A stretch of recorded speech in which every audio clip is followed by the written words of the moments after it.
Praise the lord, హల్లెలూయా. ఈ రోజున దేవుడు తన సేవకులైన బ్రదర్ జోషి ప్రశాంత్ గారి యొక్క జీవితంలో చేసిన కార్యము మనందరికీ తెలిసిందే కదా.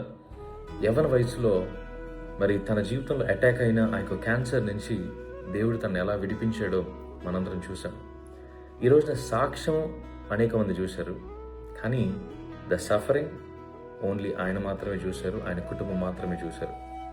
ఈ రోజున ఆ సీజన్ ఆఫ్ సఫరింగ్లో అందరూ విడిచిపెట్టిన వేళ దేవునికి తను చేసిన ప్రార్థనను ఒక పాటగా రాశారు. ఆ పాటను మరి రిలీజ్ చేసినప్పుడు ఈ రోజున నా చిన్ని ప్రార్థన అనే ఈ పాట అనేక మందికి ఆశీర్వాదకరంగా దేవుడు మారుస్తున్నాడు.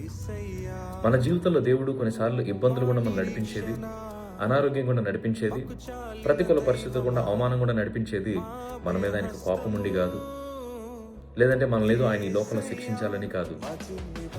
మనల్ని దేవుడు ఆ పరిస్థితుల నుంచి విడిపించినప్పుడు మన జీవితం ఇతరులకు సాక్ష్యంగా మారుతుంది.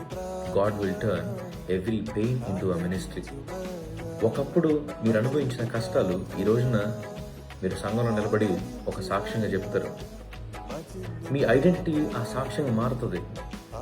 ఈ రోజున అటువంటి సాక్ష్యాన్ని దేవుడు ఒక పాటగా మార్చినప్పుడు ఈ పాట ద్వారా అనేక మంది దీంపబడతాము చూస్తున్నప్పుడు చాలా సంతోషం అనిపిస్తుంది. నేను కూడా ఈ యొక్క సాంగ్ని పాడుకుంటున్నప్పుడు నిజంగా ఎంతో ఆదరణ, ఎంతో ధైర్యమును ఈ పాట ఇచ్చేదిగా ఉంది. అనేక మందికి ఈ పాట ఆశీర్వాదకరంగా, సర్వలోకమునకు కూడా దీవెనకరంగా ఉండేలాగిన ఈ పాట నిమిత్తము మరి ప్రార్థించి దాన్ని అనేకులకు షేర్ చేద్దాం. God bless you.